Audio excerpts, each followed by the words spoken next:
लगा हुआ कहाँ है आपका? यही यही आया था।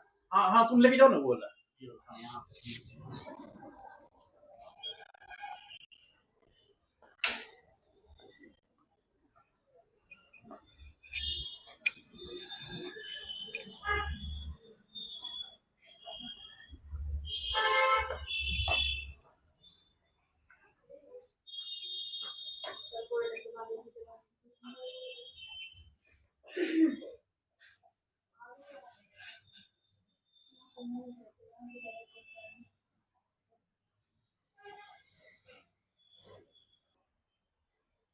चलिए अब हम लोग शुरू करें।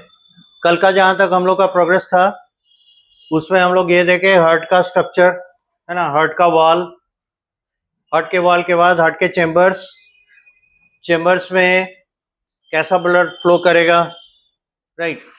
फिर कौन सा स्ट्रक्चर है जिससे ब्लड आएंगे और कौन सा स्ट्रक्चर है जिससे ब्लड जाएंगे।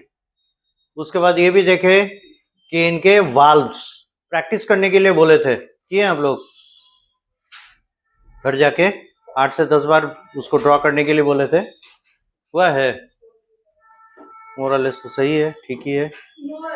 हाँ, और आर्टिस्ट थोड़े बनना है, रे डायग्राम खींचना है, और ये तो एक ही की है, बाकी का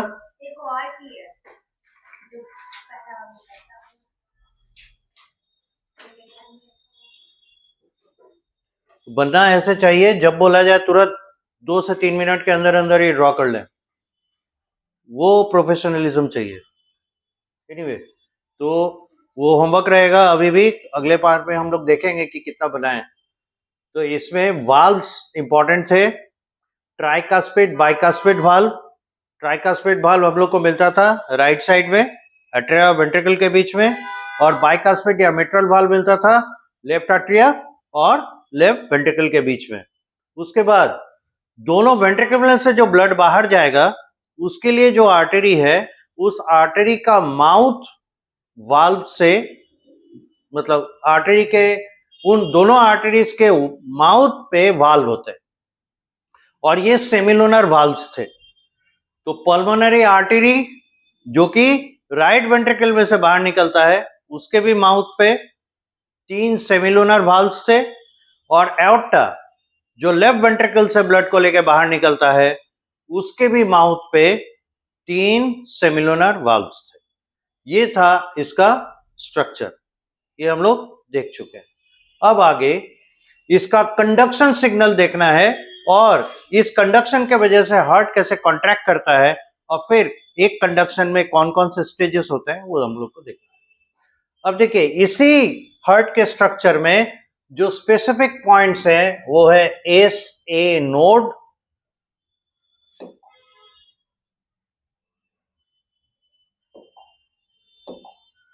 वो एक है,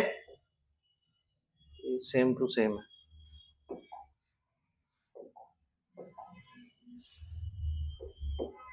यस, ये ए से नोड, ए भी नोड,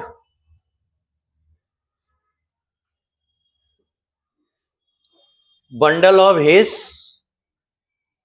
और उसके बाद फिर पुरकिंजे फाइबर। तो देखिए इस हार्ट के पहले भी हम लोग डिस्कस किए कि mammalian heart, specially human heart, ये अपना कंडक्शन सिग्नल खुद जनरेट करता है, ठीक है। तो अगर कंडक्शन सिग्नल खुद जनरेट कर रहा है तो कोई ना कोई ऐसा स्ट्रक्चर होगा जहां से ये ओरिजिनेट करता होगा, and that structure is S A node, S A node, और एस ए नोड को कहते हैं साइनू ऑरिकुलर नोड। दिखाई पड़ रहा है कलर, साइनो ऑरिकुलर नोड, ठीक है। इस ए नोड से जैसे ही कॉन्ट्रैक्शन सिग्नल जनरेट होगा, ये जनरेट होने के बाद पहले अपने, अच्छा, एस ए नोड का position, this is very important. S A node का पोजीशन रहता है, position at the, sorry, position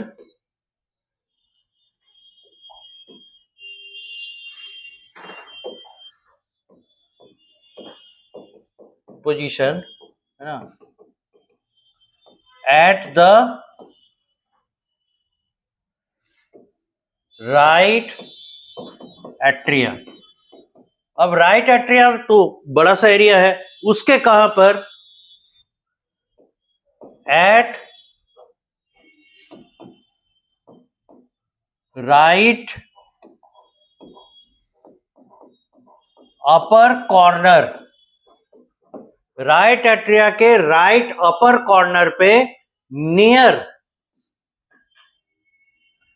vena cava. ये पोजीशन होता है साइनोऑलिकुलर नोड का, ऐसे नोड। राइट एट्रिया के right upper corner near the vena कावा, यहां पे रहता है ऐसे नोड। ये ऐसे नोड कॉन्ट्रैक्शन सिग्नल जनरेट करता है, और कॉन्ट्रैक्शन सिग्नल जनरेट होने के बाद पहले ये सिग्नल दोनों एट्रिया, राइट एट्रिया और लेफ्ट एट्रिया, दोनों एट्रिया के वॉल पे फैलेगा। ठीक है, स्प्रेड करने के बाद फिर ये नीचे की ओर उतरता है, आगे की ओर बढ़ेगा, और वो जगह है एबी नोड। तो ऐसे नोड से कॉन्ट्रैक्शन सिग्नल जनरेट हुआ, ये एट्रिया के वॉल पे फैला, उसके बाद ये आया कहां? AB node. एबी नोड जो दूसरा स्ट्रक्चर है, इसको AVN भी कहते हैं बहुत जगह पे, AVN, और ऐसे नोड को SAN इन शॉर्ट। तो AB नोड जो है, इसका पोजीशनिंग रहता है position same on the right atria, लेकिन ये डायगोनली ऑपोजिट रहता है ऐसे नोड के, but diagonally opposite to the SA node. यानी कहां हो जाएगा? राइट एट्रिया के लेफ्ट लोअर कॉर्नर पे। वो राइट अपर कॉर्नर, उसका डायगोनल किधर होगा? लेफ्ट लोअर कॉर्नर, वहां पे पाया जाएगा एबी नोड। अब ऐसे नोड से एबी नोड तक कॉन्ट्रैक्शन सिग्नल आने के बाद ये आगे बढ़ेगा, दोनों वेंट्रिकल के बीच का जो वॉल है, इंटरवेंट्रिकुलर सेप्टम, उस इंटरवेंट्रिकुलर सेप्टम से होते हुए नीचे की ओर उतरता है, और उसका जो पाथ है वो कहलाता है bundle of his. What the idea? तो इसका पाथ हम लोग देखते चले। ये एस ए नोड से गया on the wall of atria both, ठीक है ना, बोथ एट्रिया। उसके बाद कहां उतरा? ए भी नोड। ए भी नोड से आया बंडल ऑफ हिस पे। ठीक है, अब ये बंडल ऑफ हिस,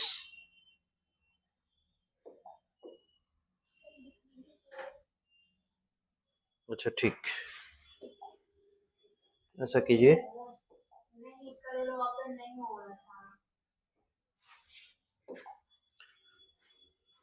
यहां तक नोट कीजिए पहले।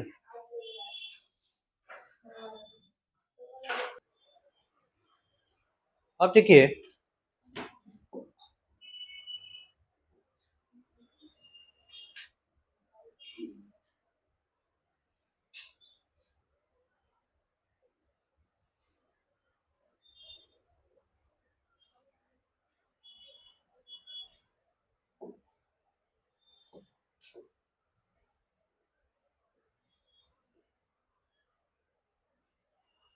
चलिए, तो हम लोग कॉन्ट्रैक्शन सिग्नल का कहां तक पोजीशनिंग देख लिए। ये बंडल ऑफ हिस तक आ चुका है। ठीक है, ये भी बंडल से बंडल ऑफ हिस पर आ गया। अब बंडल ऑफ हिस का पोजीशनिंग कहां पे है? Bundle of his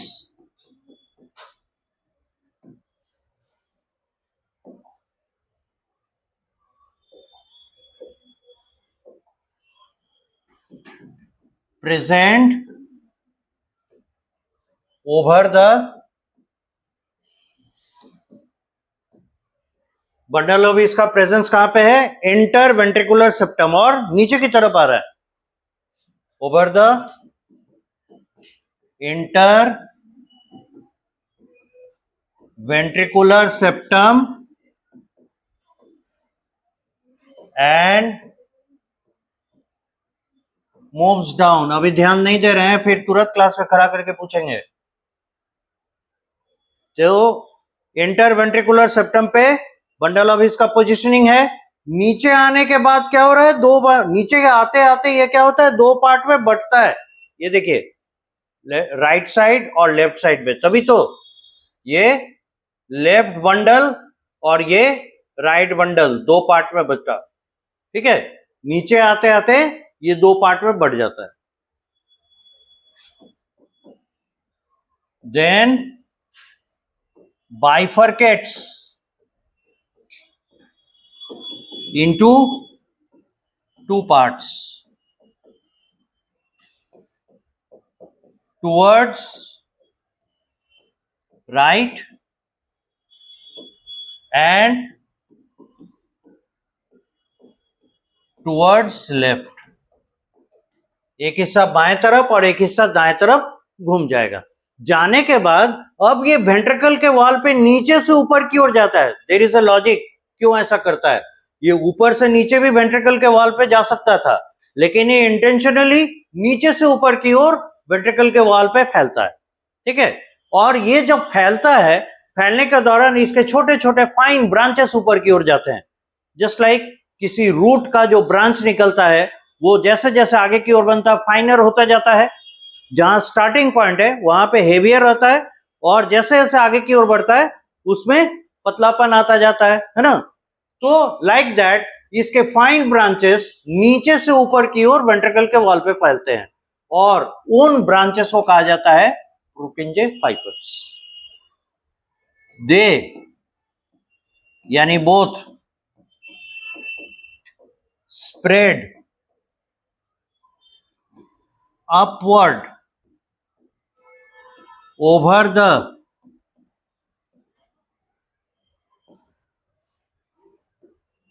ventricular wall as fine fibers, और इन्हें कहते हैं पुरकिंजे फाइबर्स। ये है इसके वॉल पे कॉन्ट्रैक्शन सिग्नल के स्प्रेड होने का एंटायर नेटवर्क। ठीक है, अब देखिए इसका इफेक्ट क्या होने वाला है। इफेक्ट ये है, जैसे ही कॉन्ट्रैक्शन सिग्नल शुरू होगा, तो कॉन्ट्रैक्शन सिग्नल शुरू होगा तो पहले कौन कॉन्ट्रैक्ट करेगा? एट्रिया। और एट्रिया के कॉन्ट्रैक्शन के बाद एक लैग टाइम आएगा। एक लैग टाइम मतलब थोड़ा सा गैप पीरियड आएगा, गैप फेज आएगा। उस लैग टाइम में क्या होगा? कॉन्ट्रैक्शन सिग्नल यहां ए बी बंडल से होते हुए, बंडल ऑफ हीस से होते हुए पुरकिंजे फाइबर पर जाएगा। That is why a lag time. और उसके बाद इस लैग टाइम को पूरा करने के बाद जब ये कॉन्ट्रैक्शन सिग्नल दोनों वेंट्रिकल के वॉल पे फैलेंगे, तब जाके वेंट्रिकल कॉन्ट्रैक्ट करेगा। ठीक है, अब वेंट्रिकल कॉन्ट्रैक्ट करने के बाद, जैसे आर्टरिया कॉन्ट्रैक्ट करने के बाद थोड़ी देर रुका हुआ रहा, अभी भी इनफैक्ट है, उसी तरह से वेंट्रिकल भी कॉन्ट्रैक्ट करने के बाद थोड़ी देर उसी कॉन्ट्रैक्टेड कंडीशन में रुका हुआ रहेगा। उसके बाद कॉन्ट्रैक्शन सिग्नल खत्म होगा, दोनों जॉइंटली रिलैक्स करेंगे। अगेन कॉन्ट्रैक्शन सिग्नल स्टार्ट होगा and the process will go on in the same way. समझ में आया? यहां तक नोट कीजिए, उसके बाद आगे बढ़ते हैं।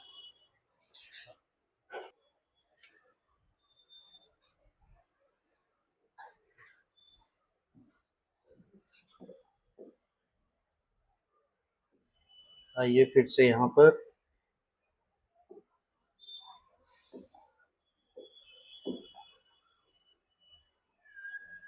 तो हम लोग देखें direction of movement of contraction signal.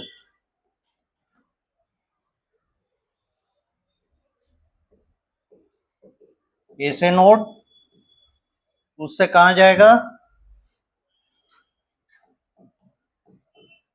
To the wall of atria, to the AV bundle. AV bundle से जाएगा bundle of His. Sorry, this is not AV bundle. AV node. AV node, उससे जाएगा bundle of His, और इसी का दूसरा नाम है AV bundle. AV bundle से फिर ये लेफ्ट राइट बटेगा, left AV bundle and right AV bundle. Left AV bundle और राइट AV bundle. उसके बाद to the Purkinje fibre of left ventricle, और ये जाएगा to the Purkinje fibre of right ventricle.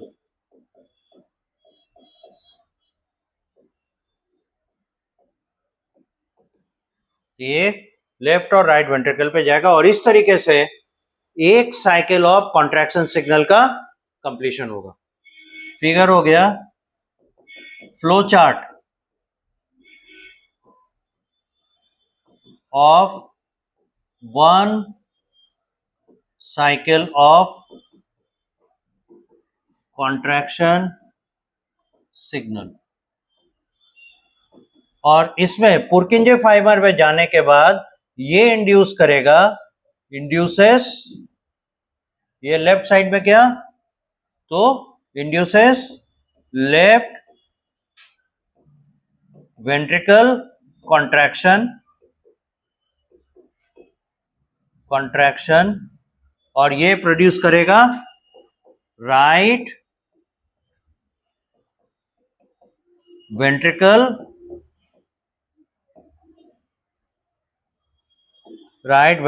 Contraction at same time. ये नहीं कि अलग अलग, दोनों का कॉन्ट्रैक्शन एक साथ होगा. उधर एट्रिया का कॉन्ट्रैक्शन एक साथ, इधर वेंट्रिकल का कॉन्ट्रैक्शन भी एक साथ.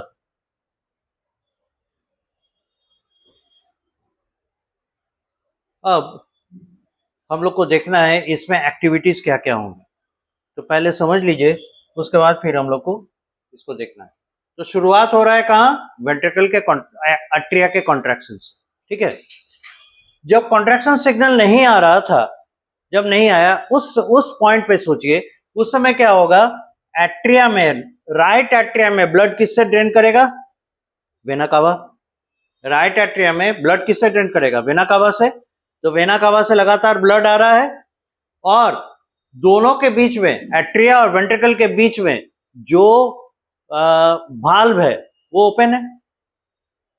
तो एट्रिया में ब्लड आया और वो ब्लड कहां गिर जाएगा, वेंट्रिकल में. कोई रोक टोक नहीं है, जितना ब्लड आ रहा है धीरे धीरे वो गिरते हुए वेंट्रिकल में चला जाएगा. Same story will be repeated in the left atrium. Left atrium में ब्लड किससे आएगा, पल्मोनरी वेन से. आने के बाद लेफ्ट एट्रिया से ब्लड कहां ड्रॉप करेगा, लेफ्ट वेंट्रिकल में. ये नॉर्मल है अभी जब कॉन्ट्रैक्शन सिग्नल इनिशिएट नहीं हुआ. जैसे ही कॉन्ट्रैक्शन सिग्नल इनिशिएट होगा, दोनों एट्रिया कॉन्ट्रैक्ट करेंगे, है कि नहीं. एट्रिया कॉन्ट्रैक्ट करेंगे तो no more blood coming in to atria from the vena cava and pulmonary vein. कोई और ब्लड फर्दर दोनों एट्रिया में नहीं आ पाएगा। और एट्रिया के ब्लड का क्या होगा? That will be forcefully pumped into the respective ventricles.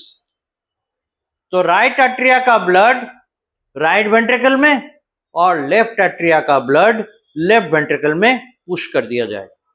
और एक एवरेज के मुताबिक देखिएगा बुक में दिया है, इस कॉन्ट्रैक्शन के वजह से हर each of the ventricle will get nearly more than 30% of the blood capacity that they have.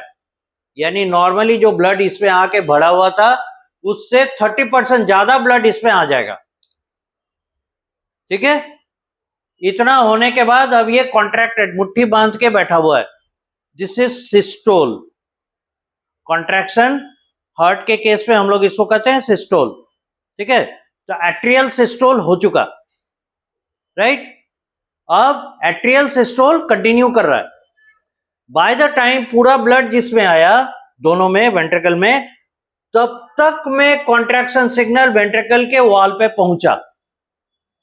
ठीक है, तो वेंट्रिकल के वॉल वजन के कारण, एक्स्ट्रा वेट के कारण थोड़ा सा दब गए थे। ठीक है, तो थोड़ा एक्सपेंशन हो गया। अब एक्सपेंशन के वजह से उसमें देखिएगा कर्व में थोड़ा सा चेंज आता है। अब जब पुरकिंजे फाइबर, आपको उस समय बोले थे, देखिए पुरकिंजे फाइबर बहुत ही टैक्टफुली नीचे से ऊपर की ओर रेस्पेक्टिव वेंट्रिकल के वॉल पे बढ़ते हैं। उसके पीछे रीजन क्या है? ब्लड को पंप करने के लिए वेंट्रिकल नीचे से पंप करना, नीचे से कॉन्ट्रैक्ट करना शुरू करता है। अगर ऊपर से कॉन्ट्रैक्ट करना शुरू करेगा, नीचे के तरफ तो कोई ओपनिंग है नहीं, तो where shall the blood escape? Blood का एस्केप पाथ नहीं रहेगा। इसीलिए जब नीचे से कॉन्ट्रैक्ट करेगा तो ब्लड को एस्केप पाथ मिलेगा। ठीक है, अब देखिए यहां आपको बताए थे शुरू में, ये देख रहे हैं ना, ये वाला पोर्शन, ये है, ये वाला पोर्शन देख रहे हैं, ये है कॉडी टेंडिनी, राइट, जो पिछले क्लास में बता के गए, दीज आर कॉडी टेंडिनी। तो जब नीचे से ये कॉन्ट्रैक्ट करना शुरू कर रहा है, कॉडी टेंडिनी ऊपर की ओर जाएगा कि नहीं? इमेजिन कर रहे हैं, कॉडी टेंडिनी ऊपर की ओर जाएगा, उसके साथ जुड़ा हुआ कौन है? कास्पेट वाल्व्स। तो कास्पेट वाल्व जाके छत को लॉक कर देगा।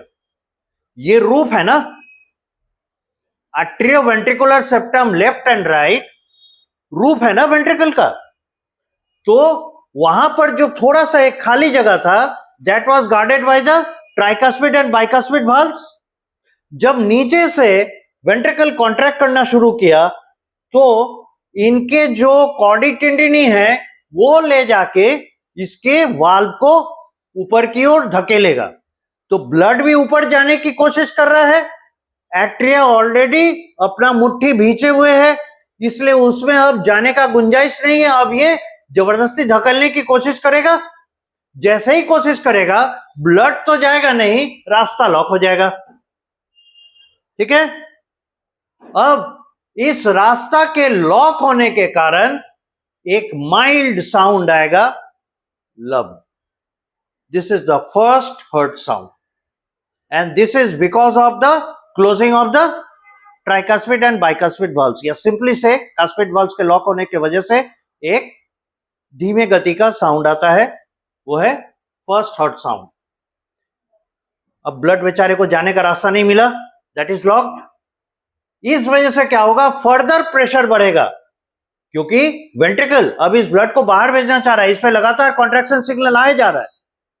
तो ये फर्दर जब कॉन्ट्रैक्ट करेगा तो बहुत धीमी गति से जो सेमिलुनर वाल्व्स हैं, एट्रिया के माउथ, एओर्टा के माउथ पे एंड पल्मोनरी आर्टरी के माउथ पे, वो बहुत धीमी गति से खुलेगा। जैसे नहीं होता पुराना दरवाजा बहुत भारी है, धीरे खुलता है, तो लाइक दैट। और ये धीमी गति से इसलिए खुलेगा कि बहुत ताकत के साथ ये बंद किया हुआ है, और उससे ज्यादा ताकत लगा रहा है वेंट्रिकल का वॉल, तब जाके ये खुलेगा और finally the blood will drain out of the ventricle. Ventricle का चेंबर्स खाली होगा, रिलैक्स हो जाएगा बेचारा। जब रिलैक्स होएगा तब क्या होगा, तब तक में ventricular contraction signal is shutting down, तो आर्ट्रिया का भी कॉन्ट्रैक्शन सिग्नल शट डाउन करना शुरू करेगा।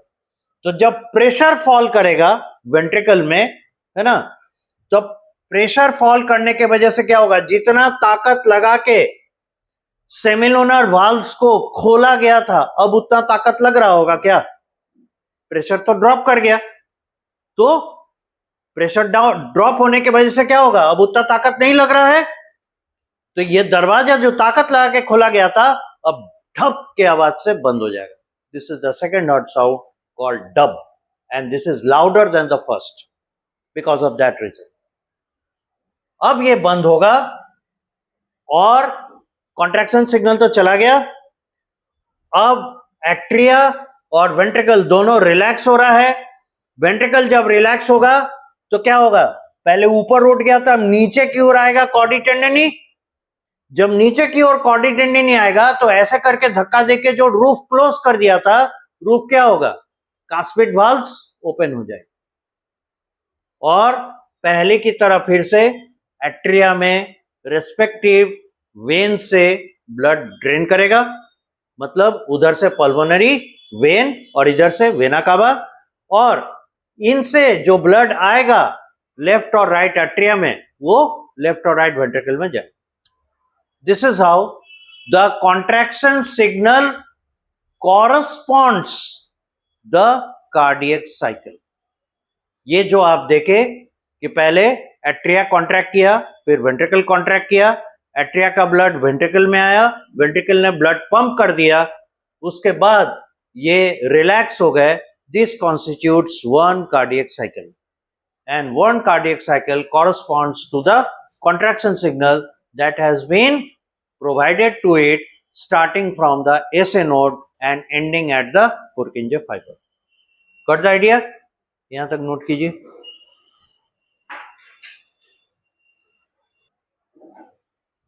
अब चलिए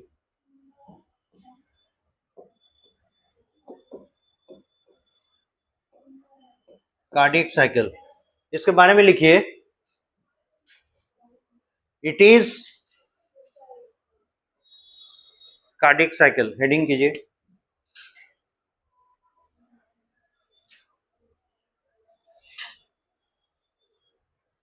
देखिए, it is contraction of the heart, it is contraction of the heart, it is contraction of the heart corresponding to the, it is contraction of the heart corresponding to the contraction signal, corresponding to the contraction signal। अब इसके बाद लिखिए point number 1, इसमें दीजिए when the contraction signal reaches, when the contraction signal reaches, when the contraction signal reaches wall of atria,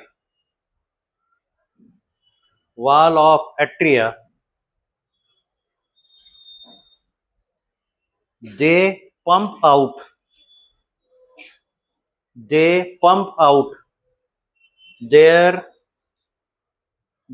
entire blood,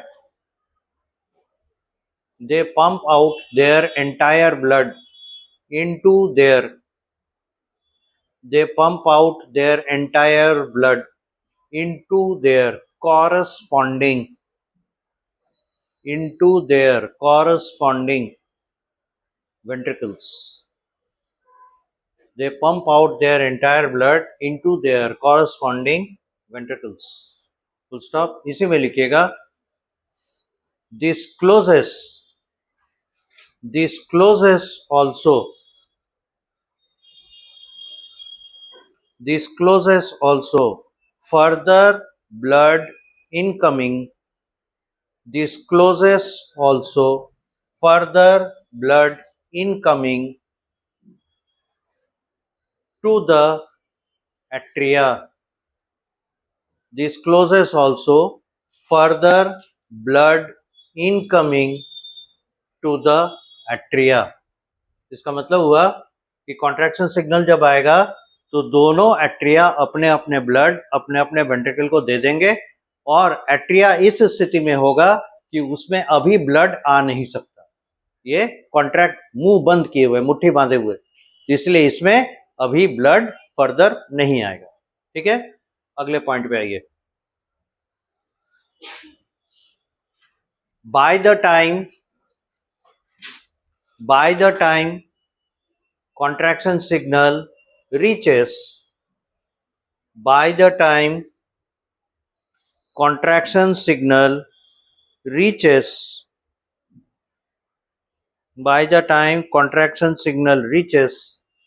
respective ventricles, by the time contraction signal reaches respective ventricles, there is almost respective ventricles, comma देके there is almost 30% extra blood, there is almost 30% extra blood, 30% extra blood has been pushed into the ventricles, has been pushed into the ventricles, full stop। इसी में लिखेगा now the ventricles start contraction, now the ventricles start contraction, full stop। अगले point पे आ जाइए। the first thing happens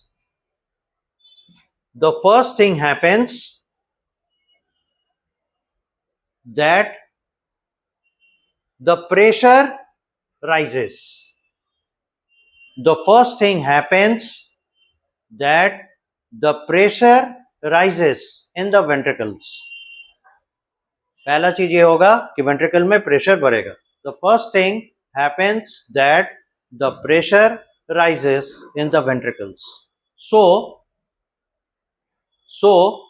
the blood tries to,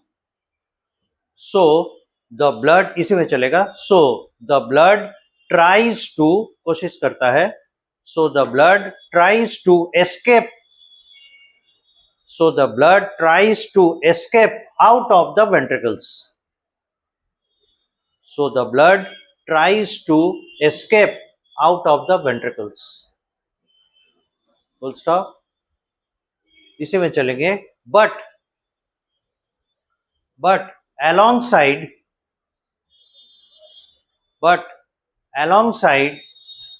the chordae tendineae,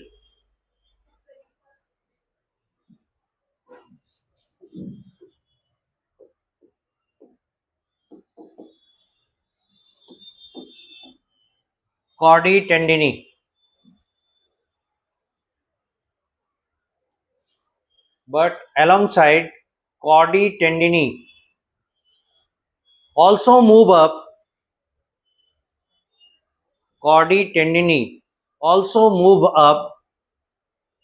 and close the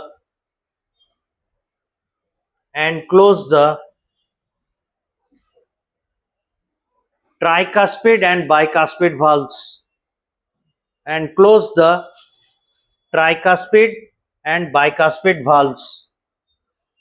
full stop। this generates the first heart sound,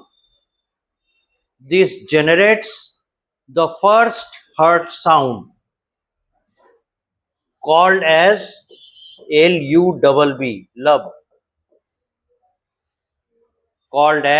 lub, which is a low intensity sound,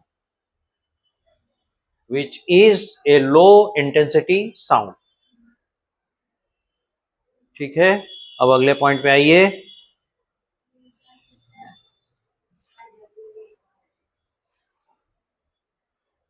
यहां तक हो गया। अब है क्या, due to closure of the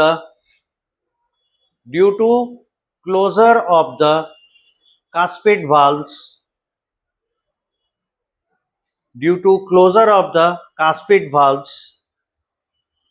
pressure in the ventricles further rises. Pressure in the ventricles further rises and forcefully open the pressure in the ventricles further rises and forcefully open the semilunar valves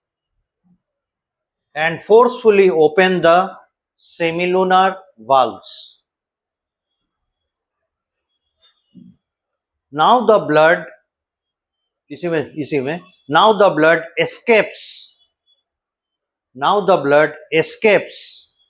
out of the ventricles. Now the blood escapes out of the ventricles. Full stop. अगला point लीजिएगा. So the ventricles relax.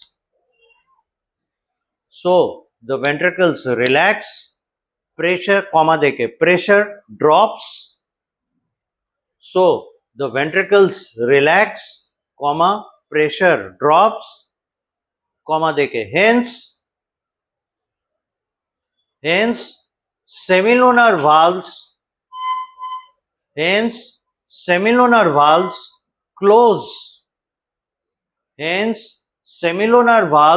close. With a loud sound. Dub. Semilunar valves close with a loud sound dub, which is a high intensity sound. तेज सुनाई पड़ता है. High intensity sound and the second heart sound also.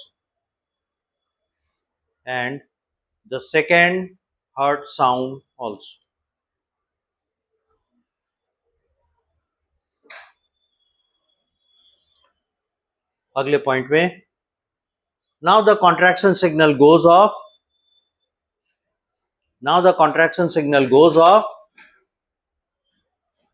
And both atria and ventricles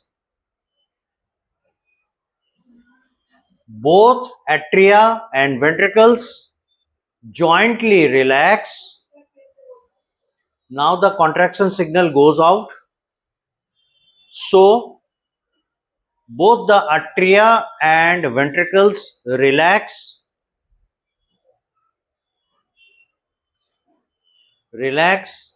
marking completion of पूरा होता है, marking completion of one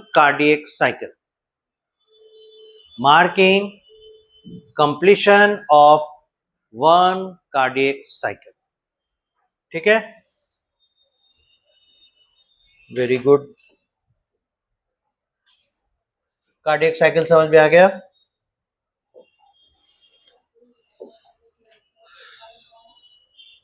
import image tutoring, इसमें नहीं. चलिए देखिए,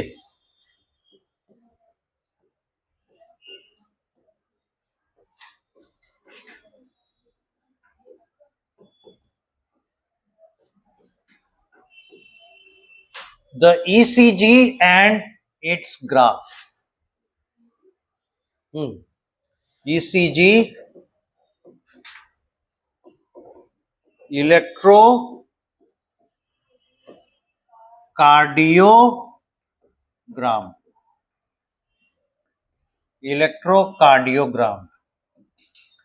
ये एक इंस्ट्रूमेंट है. It is an instrument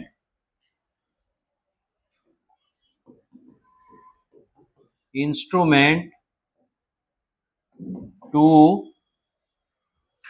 measure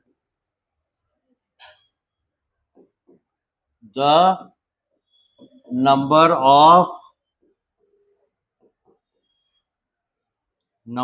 of cardiac cycles and watch the behavior of the different parts of heart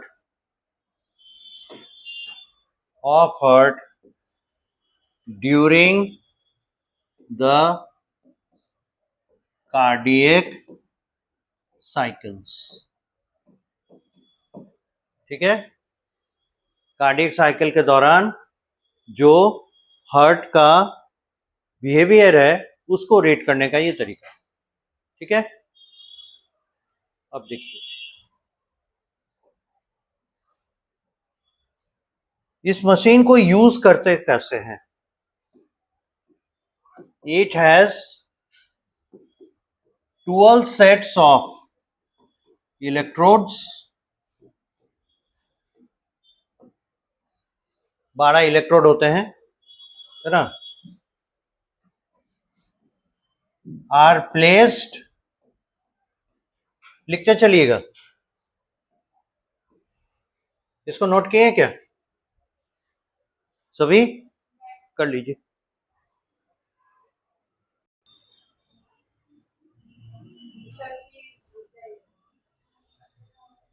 अब तो सही है। It has 12 sets of electrodes are placed over the chest, arms and leg regions.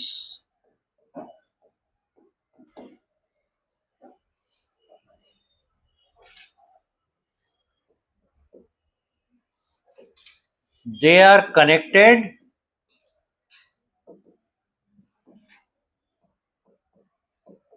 with a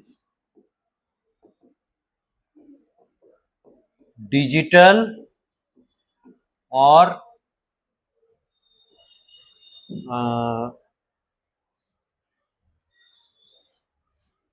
needle based monitor.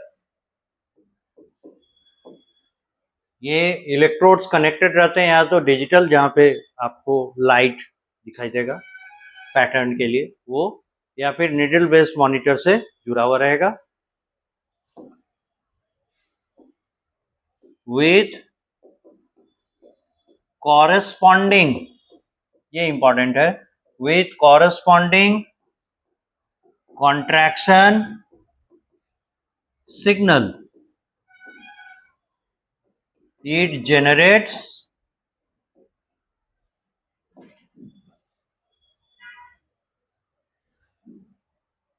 a curve complex,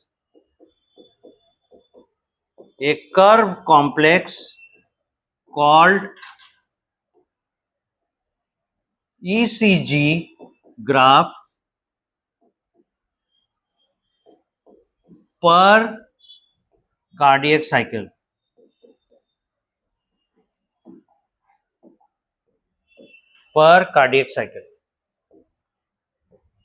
हर एक cardiac cycle के respect में एक graph complex या एक कर्व कॉम्प्लेक्स प्रोड्यूस करेगा। ठीक है, मोर और लेस हम लोग 2 से 5 मिनट तक वॉच करते हैं। ठीक है, और उस दौरान जितनी बार हार्ट ने बीट किया, यानी जितने कार्डियक सिग्नल्स पूरे हुए, साइकिल्स पूरे हुए, उतने हम लोग को कर्व कॉम्प्लेक्सेस मिलते हैं। ठीक है, अब ये कर्व कॉम्प्लेक्स होता कैसे है वो देखिए, यहां तक हो चुका।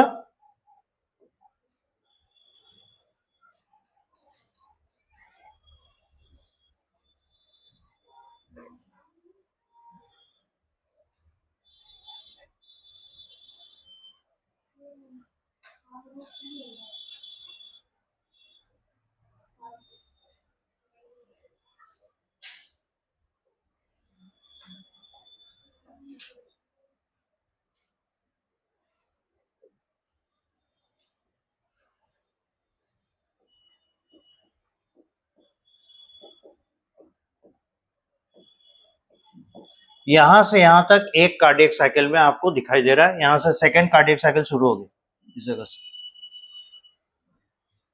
अब इसका नाम है P, यहां पे नाम है इसका Q, ये है R, this is S and this is T। ठीक है, पहले नेमिंग कर लीजिए ड्रॉ करके, उसके बाद ये क्या चीज है इसको समझते हैं।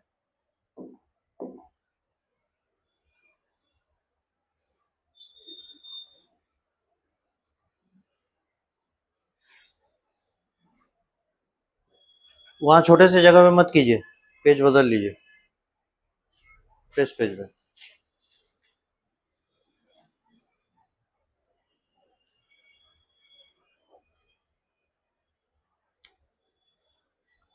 जो जो कंजूसी कर रहा है उसको बता दें, पन्ना बड़ा रखिए, कभी भी आप जब डायग्राम ड्रॉ करें नीचे स्पेस होना चाहिए।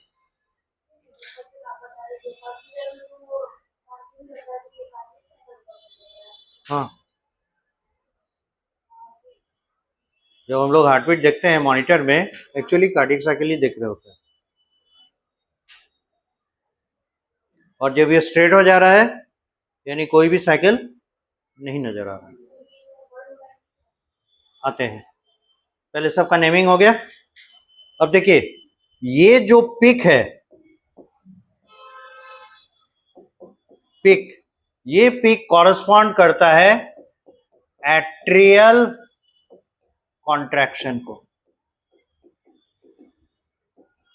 और ये जो पिक देख रहे हैं QRS पिक देख रहे हैं, ये कॉरस्पॉन्ड करता है वेंट्रिकुलर कॉन्ट्रैक्शन को। ठीक है, और इस कॉन्ट्रैक्शन के बदले आप CYS TOLE सिस्टोल लिख सकते हैं, इस कॉन्ट्रैक्शन के बदले CYS TOLE सिस्टोल लिख सकते हैं। यानी ये एट्रियल सिस्टोल और ये वेंट्रिकुलर सिस्टोल को दिखाता है। ठीक है, यानी ये एट्रियल कॉन्ट्रैक्शन और ये वेंट्रिकुलर कॉन्ट्रैक्शन। अब एक चीज गौर कीजिए, P और Q के बीच में जो आपको बोल रहे थे एक टाइम लैग है, दिस इज टाइम लैग। यानी एक आर्टरिया कॉन्ट्रैक्ट करने के बाद वेंट्रिकल कॉन्ट्रैक्ट करने में टाइम लगता है, जो ज्यादा समय ले रहा है एक के बाद थोड़ा सा रुक कर जो दूसरा कॉन्ट्रैक्ट कर रहा है, this is called time lag, और इसको हम लोग इंडिकेट करते हैं PQ सेगमेंट से। इसको हम लोग PQ सेगमेंट से इंडिकेट करते हैं। अब ये जो आप देख रहे हैं T कर्व T जो देख रहे हैं, ये है जॉइंट डायस्टोल या joint relaxation of atria and ventricle. तो एट्रिया और वेंट्रिकल का दोनों का रिलैक्सेशन आपको T कर्व में नजर आए। तो ये ऐसा कोई एज सच पिक नहीं है, ये जस्ट एक कर्व के रूप में नजर आ रहा है। अब है क्या कि ये जो वेंट्रिकुलर कॉन्ट्रैक्शन का जो पिक है QRS, फिर S और T के बीच में, मतलब दोनों के जॉइंट रिलैक्सेशन के पहले, वेंट्रिकल कॉन्ट्रैक्शन के बाद और जॉइंट रिलैक्सेशन के पहले एक टाइम लैग आता है, और इसको हम लोग कहते हैं ST सेगमेंट।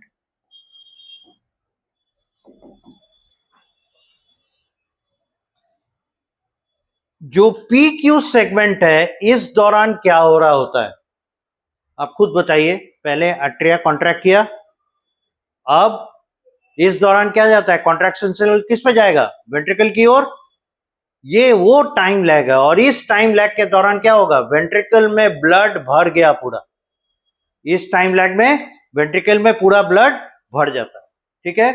और ये दूसरा वाला जो टाइम लैग है, वेंट्रिकल पूरा कॉन्ट्रैक्ट किया, फिर दोनों रिलैक्स करने जाएगा, इस टाइम लैग में क्या होता है, इस टाइम लैग में वेंट्रिकल में से पूरा ब्लड बाहर निकलता है, वेंट्रिकल का दीवार कॉन्ट्रैक्ट करता जा रहा है, कॉन्ट्रैक्ट करता जा रहा है, करने के बाद पहले दोनों का रूफ लॉक हुआ, यानी कास्पिड वाल्व्स लॉक हुए, उसके बाद सेमिलुनर वाल्व्स खुलेंगे, तब ना ब्लड बाहर जाएगा। इस प्रक्रिया में this fraction of work will take some time, and that is why this second time lag ST curve और एसटी सेगमेंट कम्स अप, ठीक है। इस तरीके से पी से लेके टी तक में एक कार्डियक साइकिल पूरा होता है, राइट।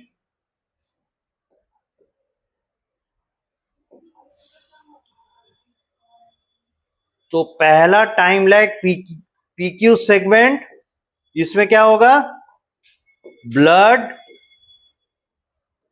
कम्स इनटू वेंट्रिकल्स, और दूसरा time lag ST segment, blood pumped out of the ventricles. ये क्लिनिकल सिग्निफिकेंट फीचर्स है। पी का मतलब क्या हो गया, एट्रियल कॉन्ट्रैक्शन या atrial systole, QRS ventricular systole, और टी हो गया जॉइंट डायस्टोल। अब calculation part,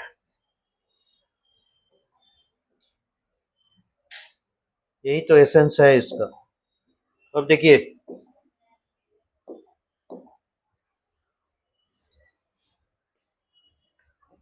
on an average a healthy human heart contracts 70 to 72 times per minute.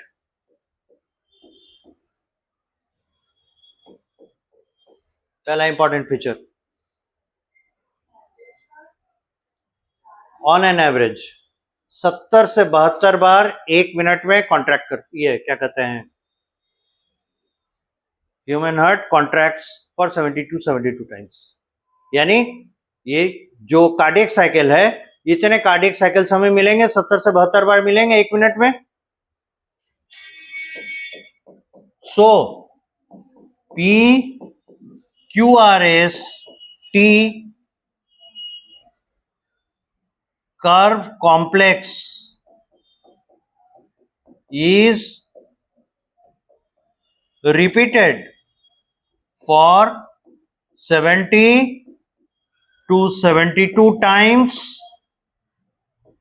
per minute, ठीक है। चूंकि 70 से 72 बार कार्डियक साइकिल चल रहा है, तो 70 से 72 बार P Q R S T complex हम लोग को मिलेंगे एक मिनट में। तीसरा इंपॉर्टेंट इंफॉर्मेशन,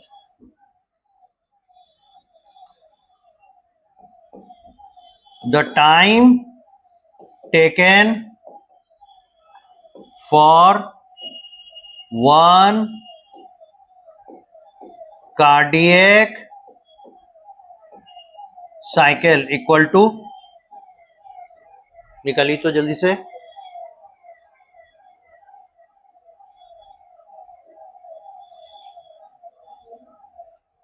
एक कार्डियक साइकिल में कितना टाइम लगेगा, निकल जाएगा, बहुत सिंपल है। कैसे बताइए,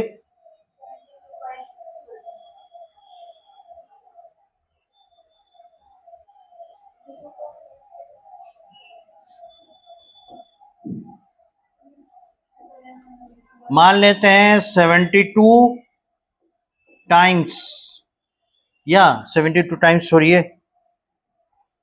72 साइकिल्स 60 सेक में है, 60 सेकंड में। एक साइकिल कितने टाइम में होगा? 60/72। कैसे कटेगा? 10/12 होगा, 5/6 होगा, 5/6 इक्वल टू कितना होगा? ये लगभग लगभग आएगा 0.9 सेकेंड्स, एक कार्डियक साइकिल का टाइम। मतलब 1 सेकेंड से कम, 8 से ऊपर बढ़ेगा।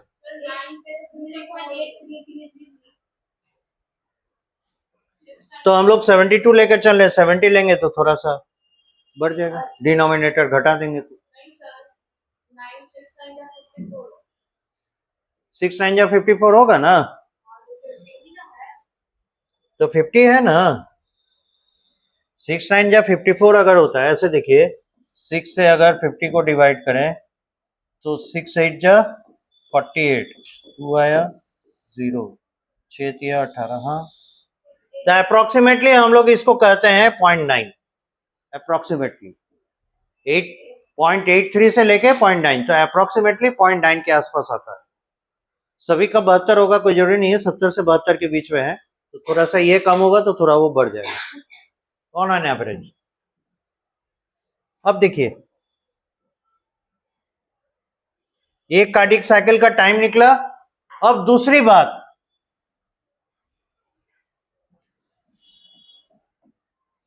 There is 70 ml of blood volume pumped out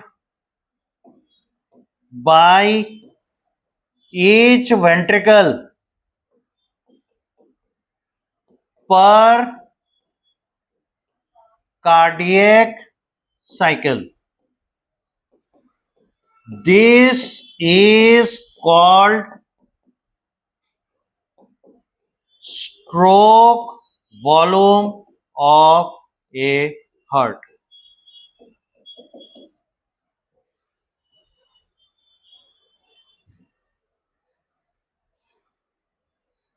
double circulation के बारे में आप लोग को थोड़ा आइडिया तो पहले ही है।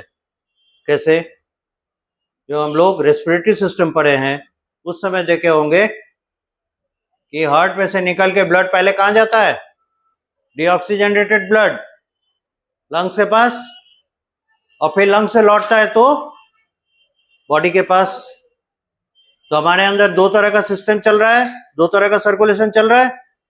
एक चल रहा है पल्मोनरी सर्कुलेशन और दूसरा सिस्टेमिक सर्कुलेशन। ठीक है? तो यहां से सवाल उठता है कि अगर प्रत्येक वेंट्रिकल से 70 ml ब्लड बाहर भेजा जा रहा है तो हार्ट एक कार्डियक साइकिल में बॉडी पार्ट्स को कितना ब्लड भेज रहा है?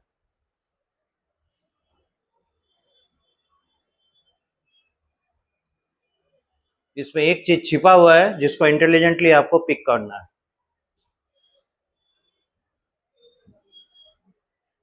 यहां लिखा हुआ है स्ट्रोक वॉल्यूम, मतलब हो गया कि 70 ml ब्लड दोनों वेंट्रिकल से बाहर निकल रहा है, यानी लेफ्ट से भी 70, राइट से भी 70। ठीक है? तो सवाल यह है कि एक कार्डियक साइकिल के बाद बॉडी पार्ट्स को कितना वॉल्यूम ऑफ ब्लड मिलेगा। याद रखिए, हार्ट ने 70 और 70 140 ml ब्लड बाहर निकाला है। तो सवाल यह है बॉडी पार्ट्स को कितना ml ऑफ ब्लड मिलेगा।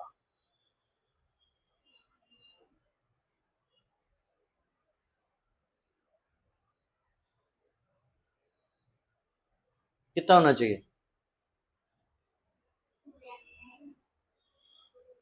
2 ml? कौन खुशी है? 2 ml कौन खुशी है?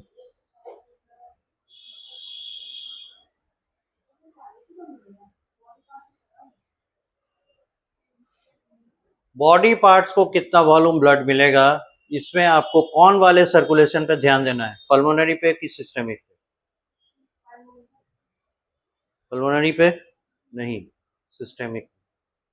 पल्मोनरी में जा रहा है जो, वो ऑक्सीजनेट होने के लिए जा रहा है, और सिस्टम में जो आ रहा है वही ब्लड बॉडी में सर्कुलेट कर रहा है। इसलिए कंफ्यूज नहीं होना है। बोलता है 70 ml ब्लड जब प्यूरिफाई होने के लिए गया, उतना ही वॉल्यूम ऑफ ब्लड बॉडी को सर्कुलेट कर दिया। दोनों वेंट्रिकल का कैपेसिटी बराबर बराबर होता है। जितना ml ऑक्सीजनेट किया, उतना ही ml ऑक्सीजनेट ब्लड बॉडी को भेज दिया जाता है।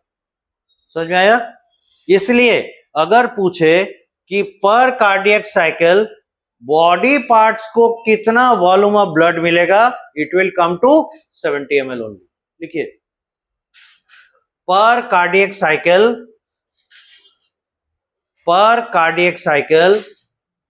Body parts receive, per cardiac cycle body parts receive 70 ml of oxygenated blood, 70 ml of oxygenated blood। अब एक छोटा सा कॉन्सेप्ट है, वो है कार्डियक आउटपुट, और ये होता है the volume of blood pumped out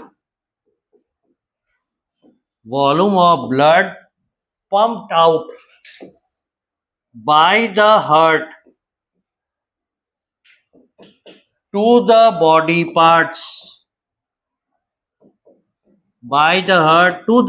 parts, per minute। तो अगर स्ट्रोक वॉल्यूम कितना हो गया, स्ट्रोक वॉल्यूम 70 ml है, तो कार्डियक आउटपुट कितना होगा, 70 ml मल्टीप्लाइड बाय कितना, 72 टाइम्स पर मिनट। इतना ही ना हार्ट रेट है। This is what heart rate, या नंबर ऑफ कार्डियक साइकिल। हर चीज पे गौर कीजिएगा, जितनी बातें लिखी जा रही हैं इससे रिलेटेड क्वेश्चंस बनते हैं, न्यूमेरिकल क्वेश्चन। इक्वल टू कितना हो जाएगा,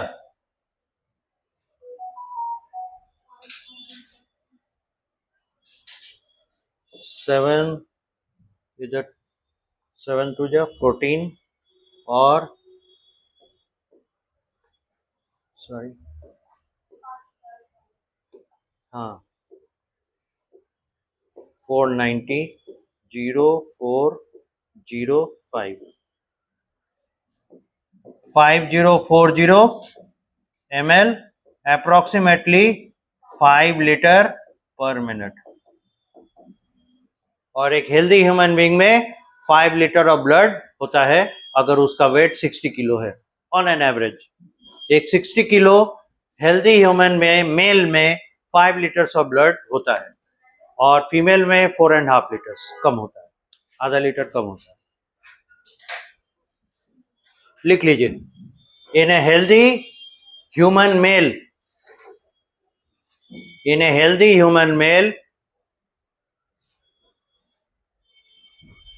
blood volume is nearly 5 liter. In a healthy human male, the blood volume is nearly 5 liter, and healthy human female, it is 4.5 liters, 4.5 liters of blood। ठीक है।